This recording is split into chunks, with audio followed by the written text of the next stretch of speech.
Alrighty, let's do a movie plot. This one is based on Instant Family from 2018. So, it starts out as married couple Pete and Ellie Wagner derided by relatives who think they will never have children consider adoption. They join a network of foster care led by social workers Karen and Sharon at a fair to meet foster children. Ellie is voicing her reluctance to foster or adopt a teen when they are confronted by 15-year-old Lizzie, who impresses them. Karen and Sharon reveal that Lizzie has two siblings, 10-year-old Juan and 6-year-old Lita, and that their mother is a drug addict and is in prison. If they want to adopt Lizzie, they must take Juan and Lita too.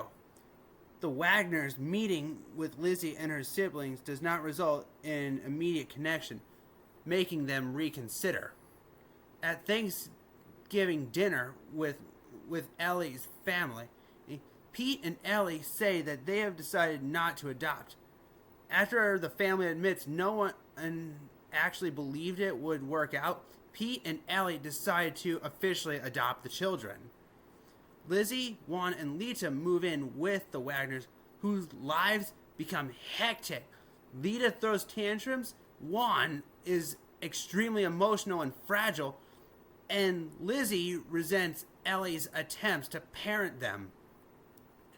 The Wagners turn to a foster parent support group. Pete's mother, Sandy, wins the kids over by taking the family to Six Flags, but Lizzie disappears with friends and returns late, prompting Pete to ground her. The next day, as Pete and Ellie confront Lizzie trying to leave with friends, Juan accidentally shoots a nail into his foot with a nail gun. Seeing Pete and Ellie rush a hysterical Juan to the hospital and comfort both Juan and Lita, Lizzie begins to warm up to them, taking the blame in front of social worker Karen. After a fight between Lizzie and Ellie sparked by suppressed emotions on Lizzie's part, Pete invites her to vent her frustrations by demolishing the kitchen of the house he is renovating, resulting in Lizzie apologizing and she and Ellie make peace. Lita calls Pete Daddy after he fixes her doll during Lizzie's soccer practice. One night, Ellie walks into Juan and Lita's room after hearing Juan having a nightmare and crying in his sleep. After Ellie comforts him, Juan says, "Good night, Mommy," and Ellie is overjoyed. Carla, the kid's mother, who has recently been released from prison, reunites with her children and meets Pete and Ellie. Carla's visit disrupt the Wagner's household. The children become more unruly, leaving Pete and Ellie demotivated and frustrated. The Wagners express their feelings to the support group, but the social workers slip up and tell them about the reunification process in front of everybody instead of in private. They explain the system's major goal is to keep families together, and the children may be returned to their birth mother. When arriving home, Pete and Ellie are horrified to discover Lizzie exchanging naked selfies of herself with Jacob, her boyfriend at school. Pete and Ellie seek out the Fernandez family, whose adoptive daughter Brenda had inspired them at their orientation.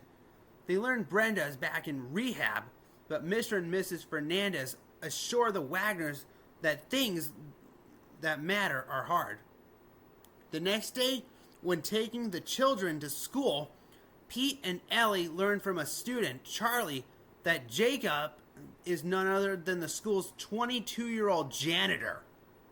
He has been hanging around with Lizzie after they mistake Charlie for Jacob. They head into the halls and they confront and beat up Jacob. And he is arrested, as are Pete and Ellie, resulting in Juan and Lita being left in the car unattended. Returning home after post-bail, Pete and Ellie are told by Sandy that they need to reassure Lizzie that they love her. At the children's court hearing, the judge reads a statement from Lizzie, detailing Pete and Ellie's actions negatively and leaving out key details. He refuses to let Ellie read her own statement, and the children are returned to Carla. Juan and Lita do not want to leave the Wagners, but Lizzie is eager to. The next day, however, Karen and Sharon arrive to tell them that Carla never met them to pick up the kids, and they went to go find her. Carla told them she is not ready to take her kids back, and it is revealed that Lizzie filled out the paperwork to reunite the family. Lizzie still believes they can go back, until Karen and Sharon reveal that Carla is using drugs again. Heartbroken and devastated by the news, Lizzie tearfully runs away as Pete and Ellie chase after her.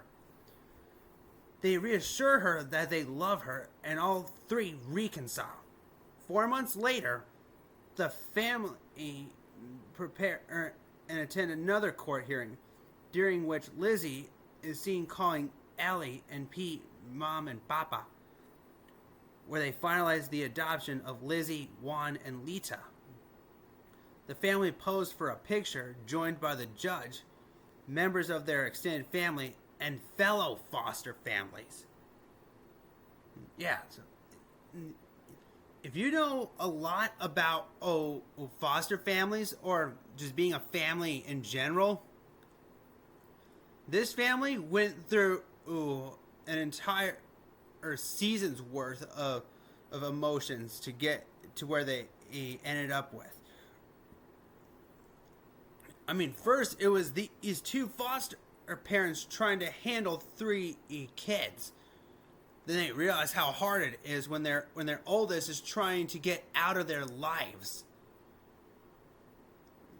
and the other two being an absolute crazy house. But that is the end of Instant Family. Thank you for watching.